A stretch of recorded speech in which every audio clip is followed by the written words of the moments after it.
Good morning.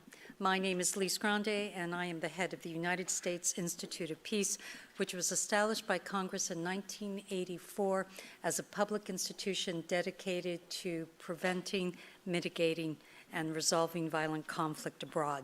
We're delighted to welcome everyone this morning to a very special conversation on the role of the private sector in promoting peace and development across the African continent. We'd like to thank our co-hosts from the Heritage Foundation for their partnership of today's event. The Foundation has been a leader for many decades in promoting private sector engagement as a key pillar of U.S. foreign policy. For those of you who are joining us in line or in person, please join the conversation on social media using the hashtag African Entrepreneurship. The private sector makes innumerable contributions to securing peace by providing jobs and economic opportunities, promoting education, advancing institutions, protecting the rule of law, and helping to address the social pressures that lead to extremism and democratic backsliding. We are honored to be joined today by one of the leading voices in Africa across the world on the nexus of economic opportunity and conflict prevention, Mr. Tony Elumelu. Mr. Elumelu is one of Africa's top investors and philanthropists. The Tony Elumelu Foundation was founded in 2010 and is giving $200 million to entrepreneurs across Africa. To date, the Foundation has trained more than 16,000 entrepreneurs across all 54 African countries. We are also delighted to be joined this morning by Ms. Dana Banks, the Special Assistant to the President of the United States and the Senior Director for Africa at the National Security Council. I would now like to welcome Mr. Elumelu to the stage for your opening remarks before our moderated discussion.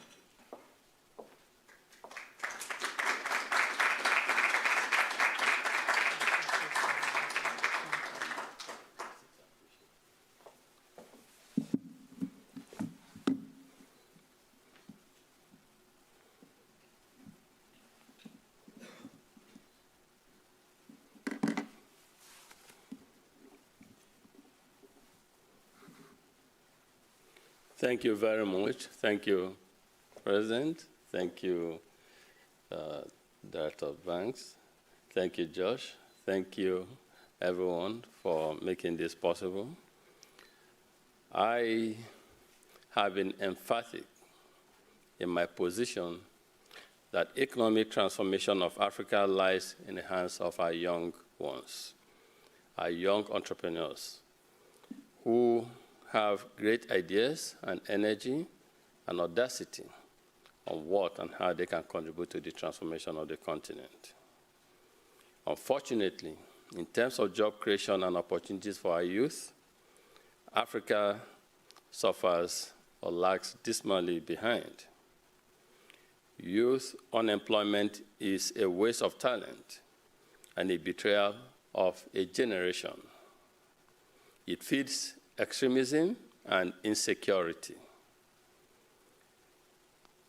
It has therefore become critical to lead conversations and forge partnerships across the world that should help to address this fundamental issue.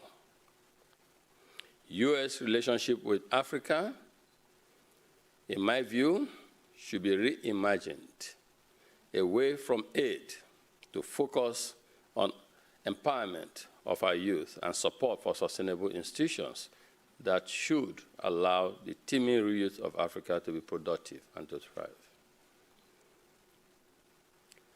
Entrepreneurship, peace, conflict, they're linked one way or the other. When people are optimally engaged, they would like to see peace, and they will not be interested in creating problems for mankind. But when people feel they're excluded, when people feel or don't have opportunity for where, or see economic opportunity or hope, they would take to extremism. They will create problems for every one of us. Poverty anywhere, to me, is a threat to mankind everywhere. Extremism is a product of poverty. Joblessness, lack of education, poor access to healthcare delivery. All of these create a vicious cycle of poverty. The fight against extremism and conflict must start from prioritizing our young ones, must start from creating jobs. We need to remove the incentive of being extremists in the 21st century Africa by engaging and providing jobs for our young ones. On my own, in 2010, my family founded the Tony Elumelu Foundation. Our purpose was simple. We wanted to democratize luck. We wanted to create economic opportunities for people. We wanted to play our own role in economically empowering our young ones and making them become better future Tony Elumelus. We decided to do this by endowing $100 million to the Tony Elumelu Foundation to help identify and seed $5,000 each to these young African entrepreneurs, male, female, from across 54 African countries, sector agnostic.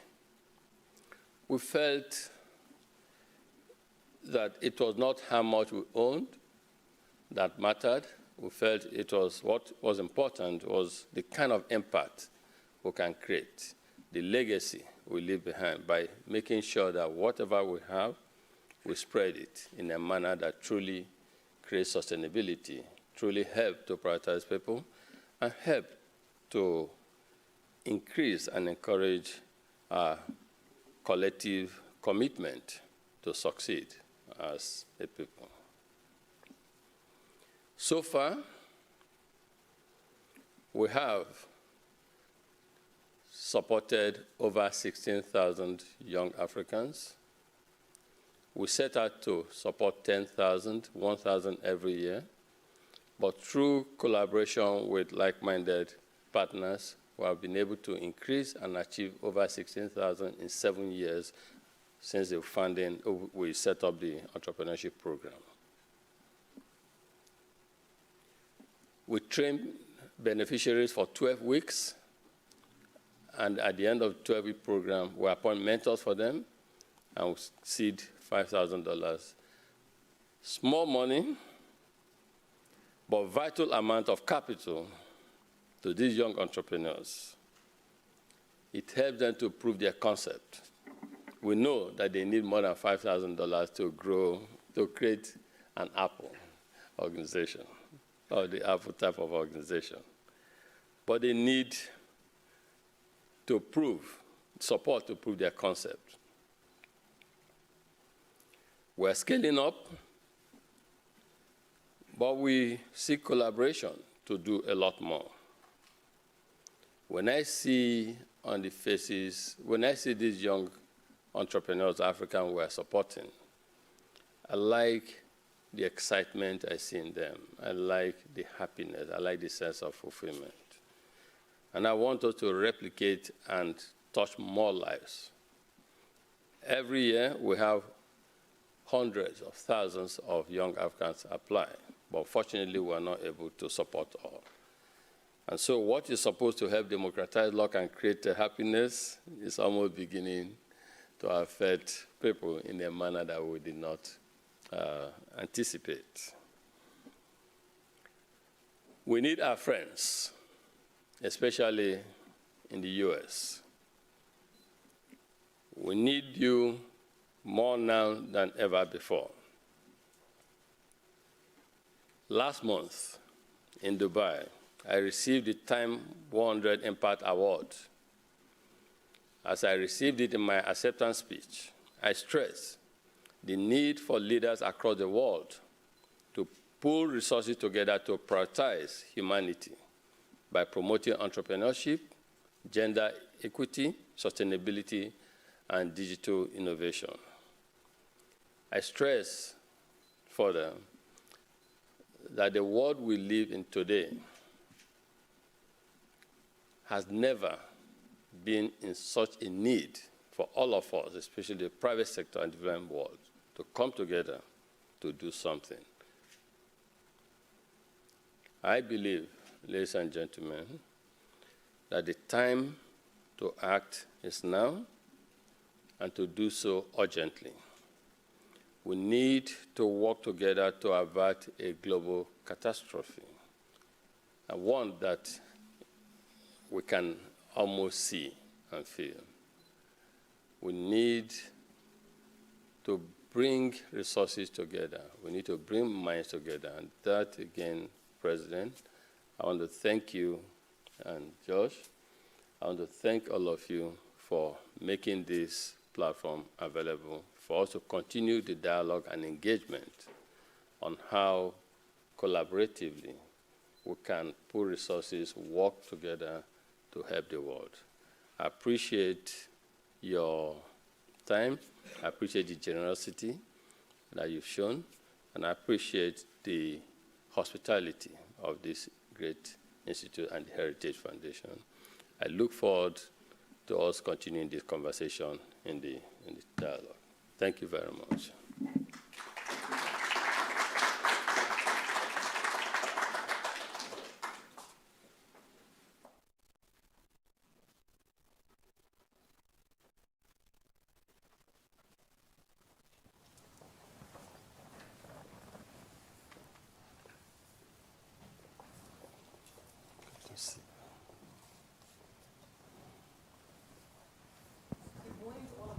Who are watching this online, and to all of you who've joined us in person at the U.S. Institute of Peace. Let me take a moment first to introduce our second panelist, the Special Assistant to the President and Senior Director for Africa at the National Security Council, Ms. Dana Banks. Dana Banks is a colleague and a friend. She is a 22-year veteran of the Foreign Service, and she knows very well the topic we're going to be talking about today, the interconnectedness between development and peace. And she spent some quality time on the continent, having served in Nigeria, Tanzania, and Togo. So thank you, Dana, for joining us, and welcome to both of you. Thank you. Let me first start with our distinguished guest, Mr. Tony Elumelu. We are really delighted to have you with us today, truly delighted. Thank you. Because you understand the link between entrepreneurship, development, and peace building. And peace building is our focus here at the U.S. Institute of Peace. And so we're really delighted to be able to weave all of these together to talk about the things that bring about peace long-term and sustainably. I couldn't see that we could have two better panelists than to have Dana Banks and Chairman Elumelu. So thank you for both agreeing to be on this panel. The first thing I want to talk about is your very visionary and courageous economic philosophy of Afro-capitalism. It reflects your belief that African businesses, the private sector, has to play a role in development on the continent, particularly youth job creation. You've also talked about the importance of creating economic and social wealth, but yet we all know how very challenging it is to do that.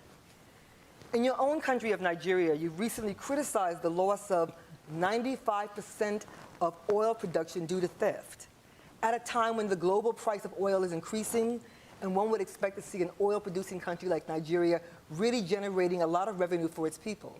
But apparently that's not really the case. So the question I'd like to start with for you, sir, is how can the private sector play a greater role in engaging government on the issue of good governance, which is so important for the enabling environment that brings foreign direct investment and that builds that economic and social wealth we talk about? So how does the private sector engage with the government on that very important topic of good governance? I know, first is we need to understand, and more so our government needs to understand the role of the private sector in economic development. Oftentimes I see a disconnect. At times, and I speak not just for one country, but I speak for most of the government across Africa. At times you see government erroneously seeing the private sector as competitors. No. We should see the private sector, the public sector, development partners as all hands working together to advance humanity. All hands working together to drive economic prosperity, economic growth, social wealth, social justice in the system. And for me, for the private sector to do it, that enabling environment must first be established. And once it's established, the private sector must therefore take advantage of the opportunities created and play its own role. I see the private sector helping to catalyze economic growth by creating jobs. Government per se, government does not have the capacity to create jobs that we need on the continent. The rate at which we are growing, the demography of Africa, and the rate at which people enter the job market on the continent is far, far more than we can even imagine. And so we need a collaborative approach in making this happen. So I want to see a private sector that is strong on the continent, because being strong and succeeding will help to drive economic growth. I want to see us prioritize the small and medium-scale enterprise on the continent. So when we talk of private sector, not just about the big corporations. We need to cut across all layers and make sure that every segment is included. I believe in inclusivity in government. We need to make sure we carry everyone along: gender inclusivity, youth inclusivity, all facets of society. The lack of it is part of the reason we have a problem. And peace in the world, and Africa in particular, we can't even begin to address it if we don't address the issue of youth engagement. The private sector does have a role to play in this, and so does our government. Most of government creating the enabling environment. But the private sector must also engage with government to let government know. Like you said, the tweet about what I felt was happening. It's not a criticism per se. It's actually what I saw, what I believe is happening, and the need to address it so that we can attract more investment into the country. We need massive investment to help create jobs. And when we don't have investment coming in due to some of these issues, theft, insecurity, etc., it further takes us back or away from achieving our objective of creating development, prosperity, youth engagement on the continent. So yes, we need a more active private sector. Let's put a few numbers to this conversation that you've just laid out for us. Just before the pandemic, PricewaterhouseCoopers released some data that was tracking the economic gains enjoyed by African countries that improved their governance over several years. They estimated that if each African country made improvements in governance equivalent to that made by the strongest performer, which they considered Cote d'Ivoire at the time, the continent's overall gross domestic product would grow by about $23 billion. That's an enormous amount of money, and that's a very impressive figure. So with that kind of growth possible, what are the things that the United States and other partners can be doing to help African people and governments improve their governance to see that kind of a return? I think for the U.S. government, you need to see how the U.S. is perceived across the continent. The U.S. is respected, is admired, is loved across the continent. In fact, if anything, people are beginning to wonder if U.S. is still there for Africa because of the encroachment, or not the encroachment, but the foray into Africa by other world powers. We would like to see U.S. government engage first to reimagine what Africa needs and the 21st century Africa. Aid is good, but we need to make sure it gets to the last mile. We need to make sure that we prioritize those who should get it. A situation where you have budgets of billions of dollars coming to Africa, and yet we still have the level of youth unemployment. You tell us that something is not right. The healthcare system is fragile. So many things don't work. So I would like to see, one, a change in policy that helps to prioritize the ultimate recipients of whatever we're given on the continent. Two, I'd like to see helping to develop infrastructure that helps to drive sustainability. Okay, and I'd like to also see U.S. government help us through, like the president and the likes of banks, to engage in a manner There are policymakers, maybe capacitating our policymakers, training, supporting them to see what I said before about the linkage between the private sector success and the public sector, and the public sector goals for the people. I believe some of those approaches will help to get there. But in summary, I'd like to see a rethink of how to engage with Africa, especially when it comes to aid. I want to see it get to the people who really need it. I'd like to see a strengthening of our infrastructure and institutions. There are quite some institutions that are weak and they are not able to engender great or good governance. We need to clean all of this up. And then public dialogue with our leaders. Absolutely. Joshua, let me turn to you. Yeah, thank you. So, Mr. Chairman, I wanted to focus in on something you've already referenced here, and that is the coming or ongoing youth explosion on the continent. Probably many people know the numbers, but 60% of the African population is under 25 years old. By 2035, it's estimated that there will be a larger working class in Africa than in China or India. These are staggering numbers. They're historic. There obviously could be immense benefits here for Africa. A demographic dividend is part of what drove China's rise, for instance, as an economic power. But there's also a danger. We've talked a little bit already about some governance challenges that exist on the continent. Unemployment, underemployment, lack of seed capital, things of that nature, could lead to a massive youth population that is disaffected, that is disillusioned, and that's a recipe for potential unrest. So your foundation is tackling elements of this head on. So you're working on the unemployment issues and related issues. So my question is, after a decade of doing this, after training 16,000 entrepreneurs, are you optimistic? Are you pessimistic? Or maybe somewhere in between about the future for African youths? First is I'm extremely optimistic about the future, and I'm not just saying it for purpose of being optimistic. No, when I interact with these young Africans, I see a lot of excitement, and I also see firsthand from the people who have supported how they are succeeding, the differences and changes they are bringing to their communities and business environments already.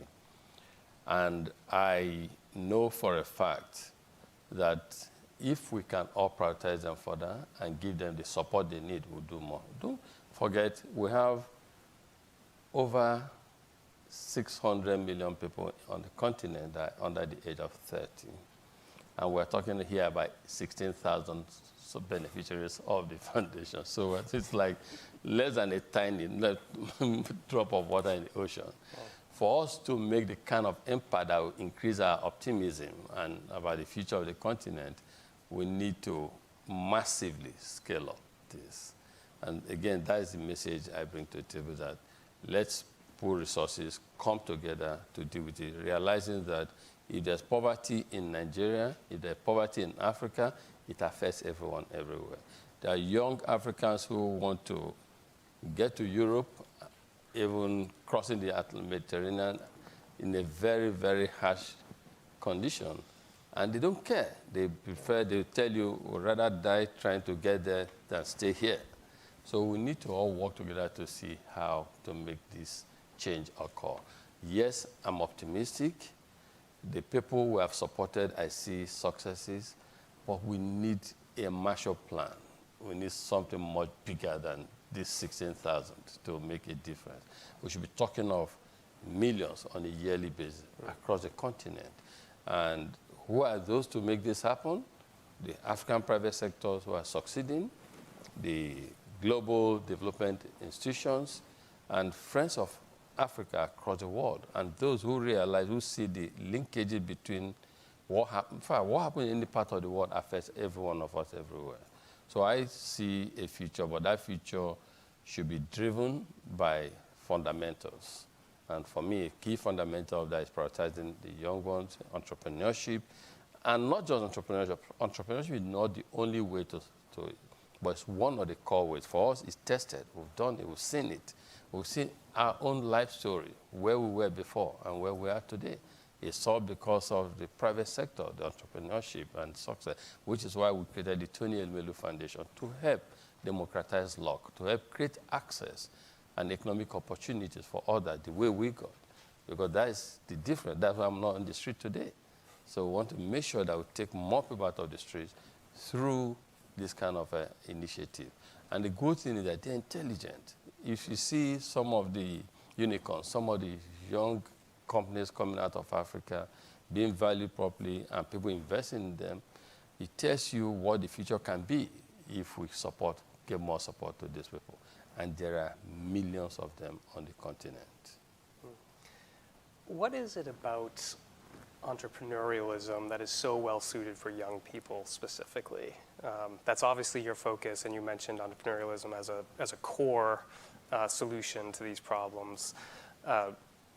Why are young people so well suited to do entrepreneurialism? So for me, Africa is a continent of entrepreneurs. We have a lot. Everybody wants to be an entrepreneur on the continent. And I encourage it. Yeah. My own story validates that. So today's Tony Elumelu started from nowhere, so to speak. And I just would imagine if 100,000 or 1 million across Africa will have this kind of opportunity, in 10 years' time to be a different continent. And that is why, to me, entrepreneurship is key. Today, I am I'm lucky to be the chairman of United Bank for Africa Group, UBA Group. UBA operates in 20 African countries. UBA operates in Paris, in London, UK, and it's the only African bank in the United States of America, all of America, that has a deposit-taking license operating in New York. I didn't start like that. I was not a billionaire's son, okay? But we created this out of sheer entrepreneurism. Today, we have a part of our group that is into power generation. Access to electricity was important. When President Obama launched the Power Africa Initiative, our group committed $2 billion to the program that we're going to invest $2 billion to improve access to electricity on the continent. Today, we have generating capacity of 2,000 megawatts of electricity. In addition, we supply Republic of Benin power. I did not start like that. It's just, again, about entrepreneurship and determination to succeed. I see in Africa today more people more determined than I was at their age. So if all the difference between those guys and Tony Elumelu of today is access to opportunities, and that is what I want to create. And that is what I'm mobilizing others in the private sector in particular. Let's team up and do something that will be impactful. Let's think legacy. Let's think less about what we have in our bank accounts. But as we do so, we need our government to also help to prioritize the kind of philosophy, policy that will help this to succeed. And friends of Africa, like the United States of America, all of us to pool resources and see how we can create more Tony Elumelus out of the continent. They are ready. They are ready. The reason some take to extremism today is because they don't see hope. So we need to show examples so that they also get encouraged to know that there could be a better future for them. And yes, I believe strongly that entrepreneurship is one of the ways we can develop Africa in a manner that is truly sustainable. Talking about aid, the question that was asked before, we get support, a lot of support into Africa, and that's the truth. But my own is that we should reimagine how we make that support, how we give that support, because we need to give from the point of view of creating self-reliance, self-independence, and making people less dependent on aid. But if we give and forever people cannot finish their budget without aid, people can't do things without aid, then we should question that mechanism, that approach, that something is not working. Because it should be an intervention for a period, and then you are able to cater for yourself. But a situation where it becomes perpetual, it calls for a rethink. And I believe that entrepreneurship does not lead to that. Entrepreneurship and laziness don't go together. Entrepreneurship at that level of dependence don't go together. You can't keep giving support to someone every time. You provide that assistance, you start running. And then you should also be able to expand that, replicate that, so that collectively we're all working in a manner to improve the society. Mr. Chairman, I couldn't agree more that Africa is a continent of entrepreneurs. In my travels across Africa, every large city, you see that hustle, that drive, that marketing, that selling in the streets, that cities that never really sleep. That is really the Africa that we know is there. And it's pretty much based in the informal economy. And what is beautiful about your program is how you're transforming it into the formal economy. So with that, I'd like to turn to Ms. Dana Banks to ask about the administration, the Biden administration's plans to kind of really capitalize and tap into that energy, that vibrancy of entrepreneurial spirit across the continent. I know the administration has talked about a private-led growth strategy and is focusing on youth employment in particular. Tell us a little bit about some of the plans of the Biden administration for really driving that kind of entrepreneurial spirit that Chairman Elumelu has been talking about. What are some of the key programs and initiatives that the administration is pursuing to really drive that? Thank you, Michaela. Really pleased to be here today and honored to be on the stage with you, Chairman Elumelu. We are so excited to have partnered with you and your foundation with Power Africa as well as Prosper Africa. And I think that is sort of the genesis of where we are today in the conversations that we're having currently in the administration when we talk about, supporting entrepreneurship and youth entrepreneurs on the continent, and how that feeds into broader economic growth. It's that creativity, it's the innovation that entrepreneurs bring on the continent that really will help to further the societies that they're in. And as the title of this session leads to, when we talk about peace and security, it's something that you cannot sort of sequence peace and security with greater economic growth and investment. It's a mutually symbiotic relationship.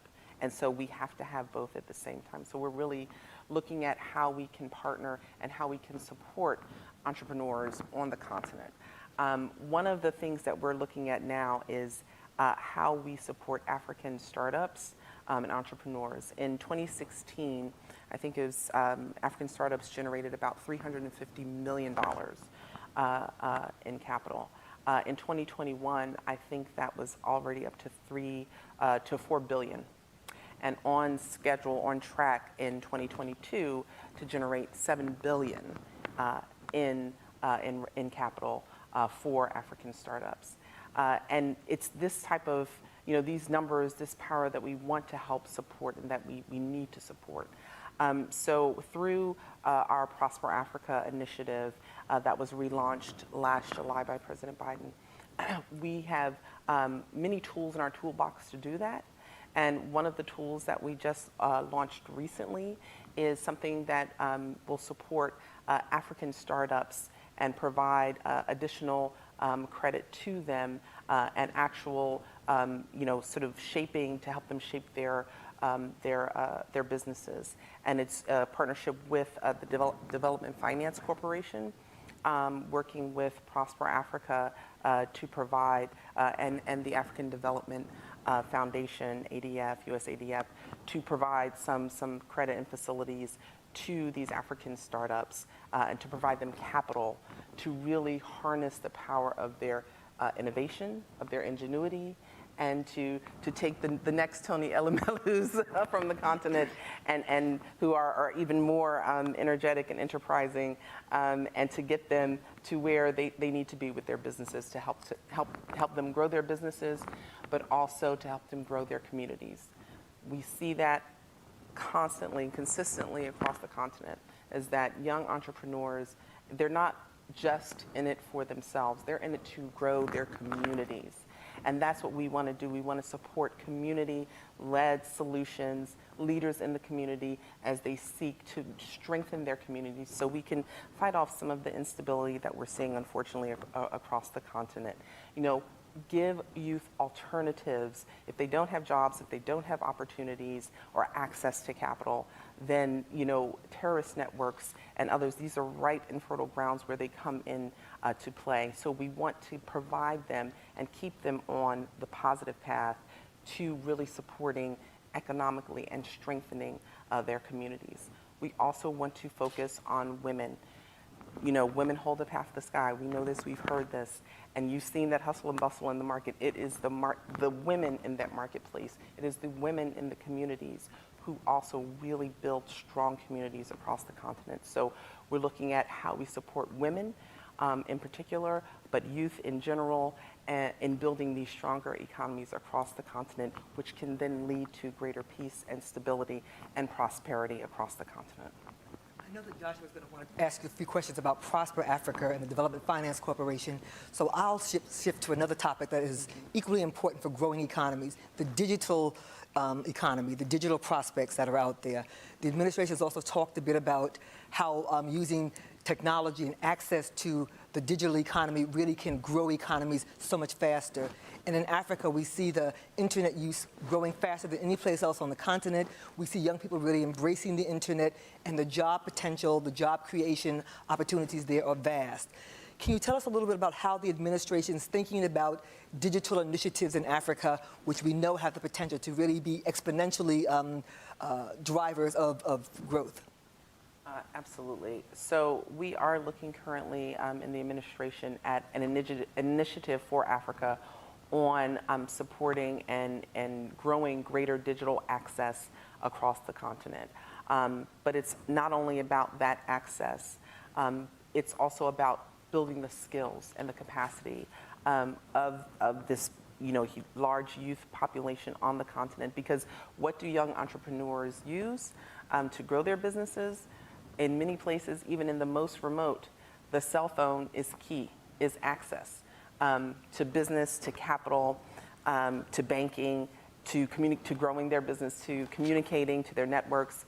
So we want to build the skills, reinforce the structure, the infrastructure that African countries need to further support this business community. So we're hopefully we'll be able to launch something publicly soon, but we're really looking at this from a comprehensive, innovative, and creative type of standpoint when we look at digital access across the continent. And when we talk about partnering with the private sector, Google just announced recently their large and major investment on the continent over 5 years. And so we're looking at how we can partner with other companies and the private sector to really help grow that, because that is what's needed in today's marketplace and in the future to really, expand and burgeon other economies, other young entrepreneurs across the continent. Can I say Please something? do. No, because she just said, she just mentioned Google. I like to say that when I talk about partners working together to help galvanize and support young Africans, especially those in entrepreneurship, I think Google is a good example of that. We just also signed a partnership with Google. And a partnership with Google, first in 2021, they supported, I think, about 1,000 entrepreneurs through they spent $3 million, about 600 entrepreneurs through the Tony Elumelu Foundation. But more importantly, they sent a team to the foundation they left last month to help. We have what we call the TEF Connect. It's a digital platform that the Tony Elumelu Foundation uses to reach young African entrepreneurs. We have today over 1 million participants, over 1 million subscribers to it, and these are young African entrepreneurs. Networking digital platform that helps them to interact with one another across the continent, know what they are doing, encourage, support each other, and equals a world of their own. And Google has come in, and then we use that platform to train. Because what we do, like this, last year we got over 350,000 applications from these young Africans who are interested, but of course we take only 1,000 or 2. Now, but we say, okay, even because we have limited resources, let's train all. So everyone that comes on that program, we train them, and Google is helping us to expand the capacity of that platform so we'll be able to train more seamlessly across. So I think that is a clear example of the kind of partnership that we need. And that digital partnership is so critical. Support for Africa is so critical because we have internet connectivity is not so great, bandwidth availability is not so great, yet this young African must connect with the rest of the world. And that is also one area we need to focus on. And I'd like to see other global players, tech players, support this kind of initiative. We certainly want to congratulate you on that. I think it's probably the first of that kind of partnership for Google on the continent. So really kudos to you and your team for pulling that one off. It's a great initiative. To the team, and I think I dedicate that to young African entrepreneurs because Google and they've seen what the potential that these young Africans have. All they need is just support. Absolutely. And President Macron, I think, just launched the Tech for Good. When I say technology for good, technology for all. So I think that space is very important for engagement of our young ones. Absolutely. Joshua, you might want to drill a little bit deeper. I meant to say drill a little bit deeper, not grill. Drill a little bit deeper on this issue of Prosper Africa. Yeah.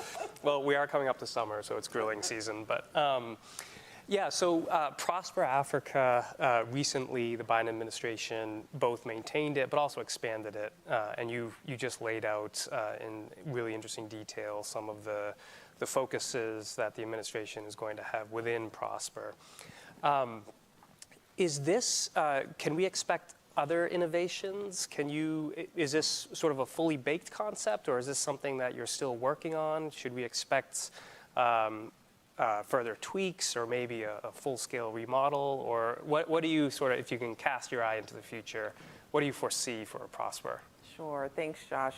So Prosper Africa, it's, as you mentioned, this initiative started in the previous administration, and we relaunched it, we retooled it last summer, and we brought in some of the elements I mentioned in terms of the focus on gender equality and small and medium enterprises, young entrepreneurs, the youth, focusing on the youth, and really trying to harness all of the support and the capabilities that the 17 U.S. government departments and agencies bring to the initiative. So the one I mentioned earlier was, it's one of the tools in the toolkit with Development Finance Corporation and U.S. African Development Foundation.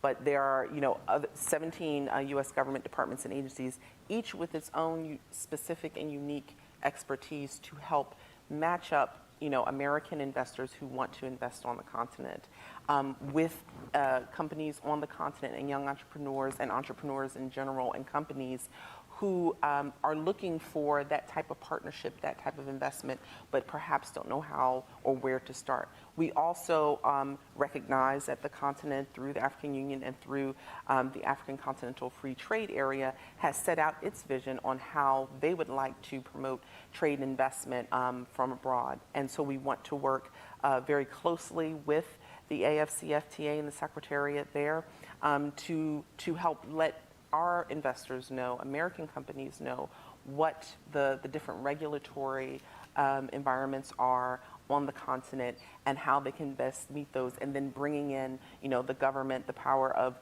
our U.S. government departments and agencies to support that, and then the most critical piece with the private sector, bringing in the private sector on board, because, government can only do so much. I think you mentioned that, it can only go so far. But it's key for creating the enabling environment for companies to come and want to invest. But the companies also need to know where to go, what to do, and how to navigate. So we feel like Prosper Africa, there's always room for growth, there's always room to prosper, right?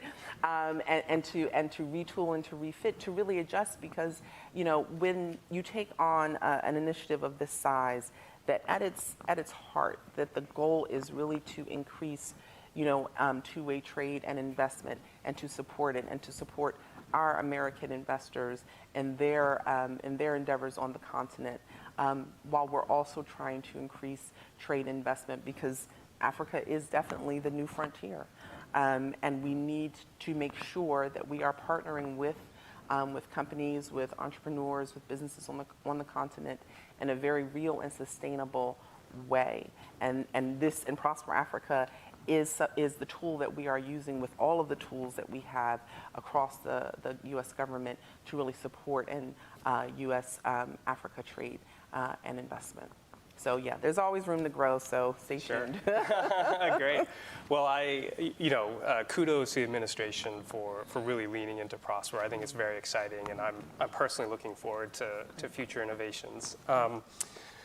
Maybe we have time to squeeze in one more question, or do we want to try to get to audience questions? Can I ask the question of the chairman that I think I really can't avoid because we're a peace-building institute here? Mr. Chairman, we've all been watching, of course, with great concern, the surge in coups across Africa, at least 6 coups and attempted coups since 2021. And we know that there are many reasons that contribute to why a coup happens in a country. But I'd like to get your thoughts maybe on, to what extent do you think the lack of economic opportunity is setting the stage for this kind of a democratic backsliding that we see going on? It's very concerning to many of us, and we're all thinking of what are the smart interventions. How do you see it from a business person's perspective? What do you see as the economic cause of some of this? I think I like even the name Prosper Africa, because what Africa needs is prosperity, and that prosperity is what brings peace. I want to reduce conflict on the continent. I will stop the coup d'etats that we're beginning to see on the continent.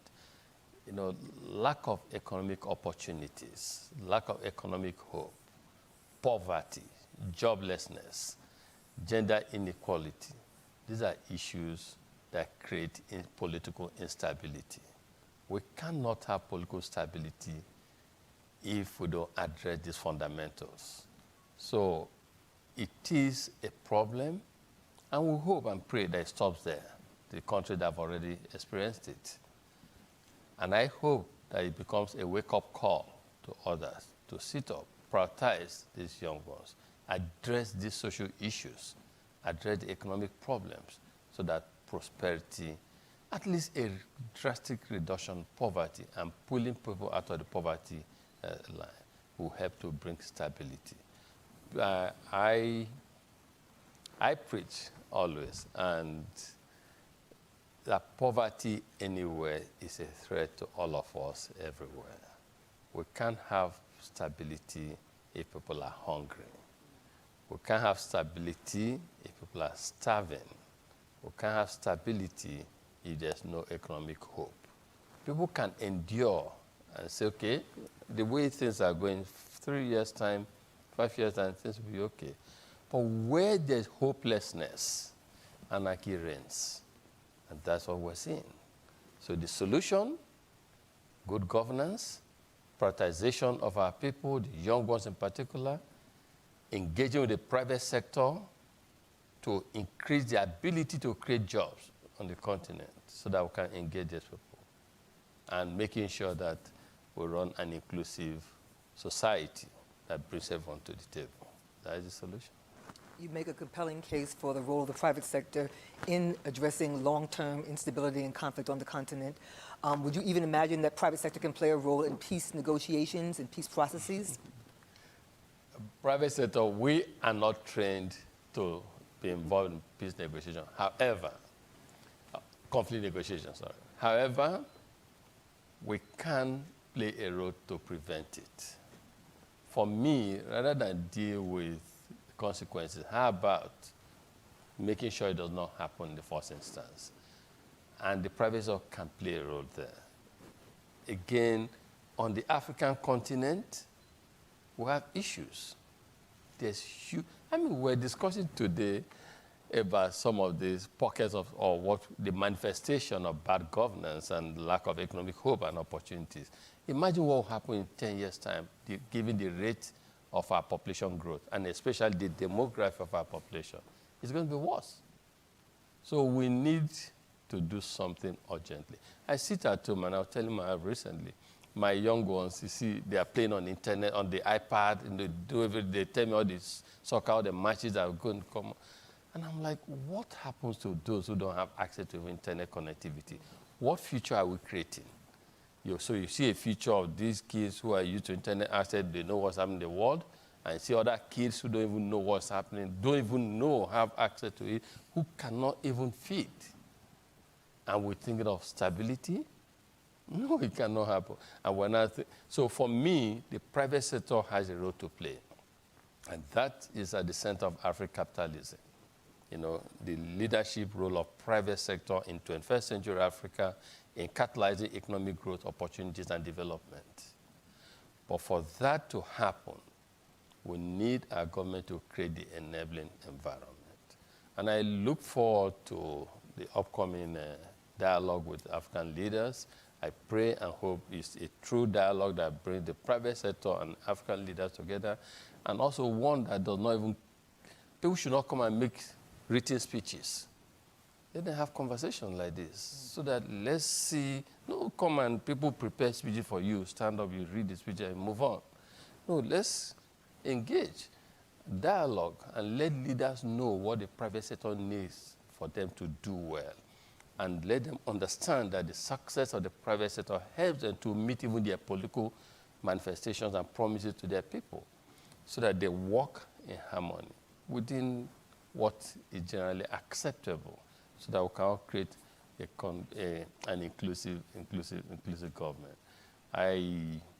So private sector should play a role in helping to avert and avoid conflict rather than being involved in the resolution. But yes, if it gets to that there's conflict, the private sector should be involved in discussing terms that bring resolution to the table.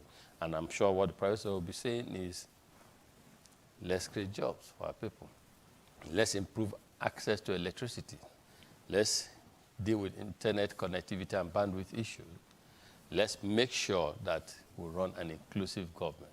Let's make sure that society is inclusive. Let's make sure that females have a seat at the table, young ones have a seat at the table, and that everyone is involved. And that irrespective of your religion or your age, you can have a say in what's happening. That inclusiveness is what we need to move the world to the next level.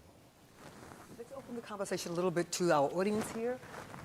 If you'd like to raise your hand and just identify yourself.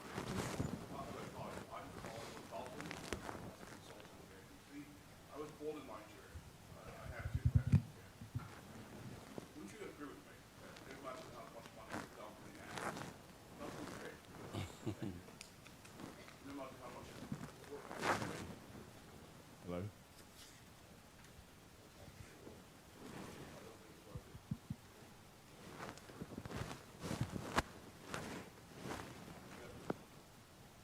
I think that one might work, so we can hear you well. If they can increase the volume, the audio. Hello? Yeah, exactly. Hello, good. I'll start again. Hello, I'm Carl van Barton. I'm a policy consultant here in DC. I was born in Lagos, Nigeria, so I know the country really well.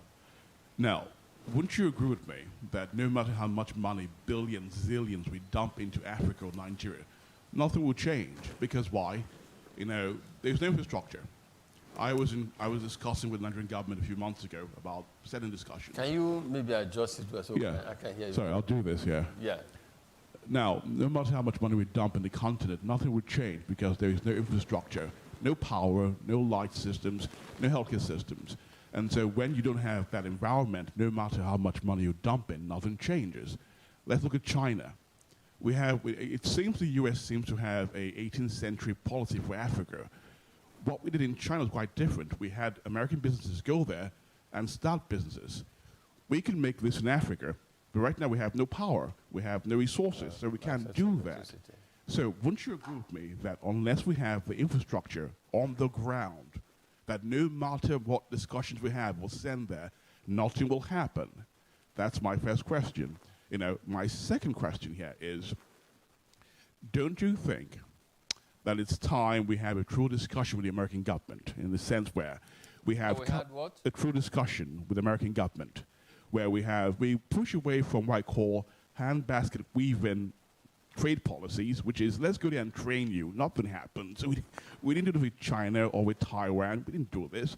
Let's have American businesses like Google, Apple, go to Nigeria, open factories, build stuff to sell to the Americans. this is how it works around the world. We seem to have this 18th century policy of craft and weaving baskets and training people that, like a good example, what you're doing is great. You're investing in people to start businesses. But we know for every 1,000 entrepreneurs, only one succeed. That's just the mathematics there. Not everyone's going to succeed. But we can take people from Americas here who have done a great job, go there and start businesses. So my second question, don't you think we have to revamp the entire U.S.-Africa trade policy? No, can I respond? You want to respond right away? Or? Yeah, because Okay, two go right ahead. questions. So, I think your interventions are right. Let me start even with the second one. In my remarks, I said it's time we reimagined the relationship between the U.S. as friends of Africa and the continent. And I call it 21st century Africa. For me, it shouldn't be Africa of aid dependency. It should be Africa of dignity and self-reliance. And to me, the way to get there, amongst others, but to me, tested at what I know I can speak to, is entrepreneurship. Let's prioritize the young ones and support them, because so much billions of dollars have gone into Africa by way of aid, yet the continent remains perpetually dependent. If you do something time and time and time and time, and it's not giving the desired impact, result, you reassess it. So it's time to reimagine imagine how that engagement and conversation goes. And that banks, I hope, that Prosper Africa and also the convention, the convening between President Africa, that will begin to think of this. How do we change this? We've been doing something the same way. Maybe it's time to have a new deal that addresses that. So I agree with you on that. But the first point, infrastructure is such a problem on the continent. In fact, my remark not long ago here, I talked about access to electricity, internet connectivity issue, bandwidth issues. We need to fix all of this so that entrepreneurship, so that even the private sector can do well. There's so much that can happen on the continent.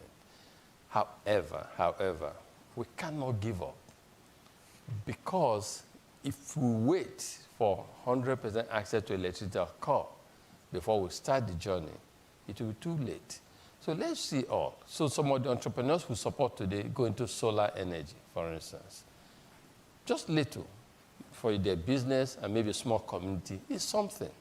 Some into waste management, different things happening, recycling, so much in little form. Let's continue that whilst we wait for the big thing to happen. I said a few minutes ago also that we need a Marshall Plan. We need a Marshall Plan for Africa to lift Africa sustainably out of poverty. There's a lot to be done in the area of infrastructure as well as entrepreneurship.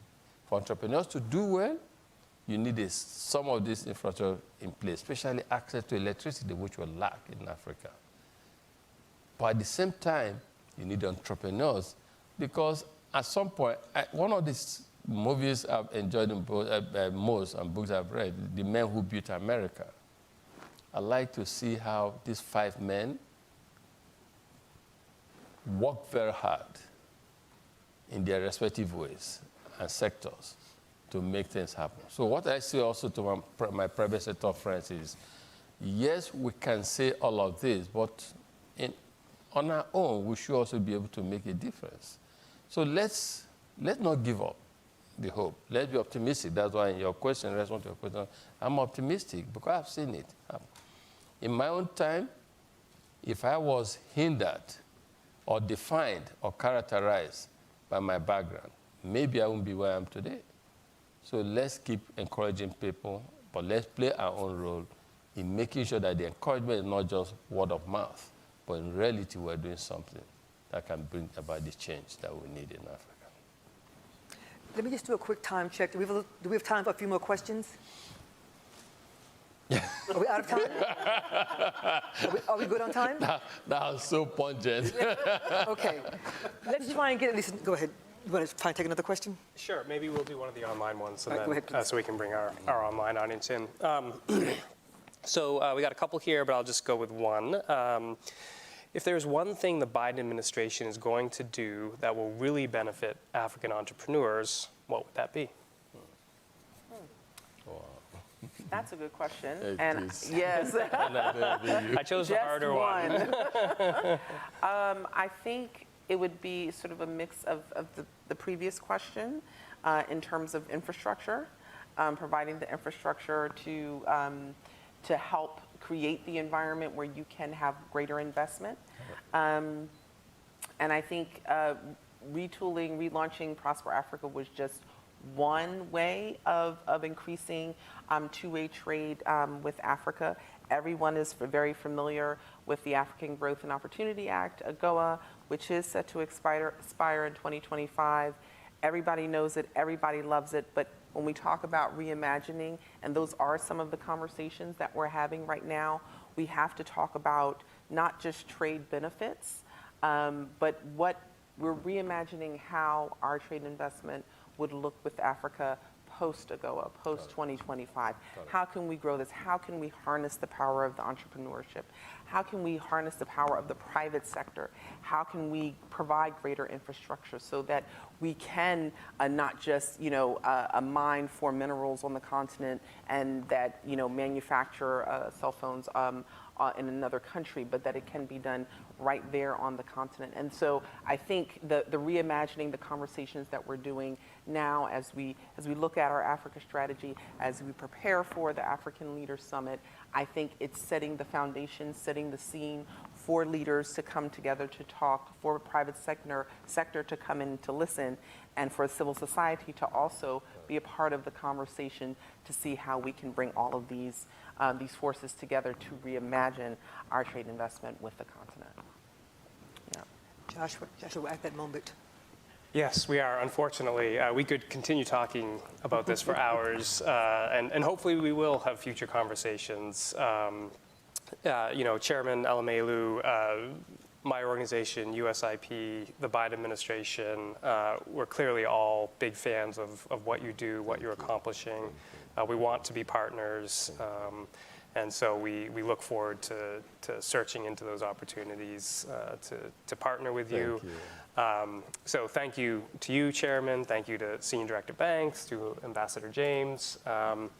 I just realized I'm the only one without a good title on this stage. But thank you as well to the rest of the USIP team and everybody who was involved. It takes a lot of hands to get something like this together, especially one that goes so smoothly and is so interesting. Thank you for everybody for attending. Thank you for those who joined us online, and very much looking forward to future conversations like this.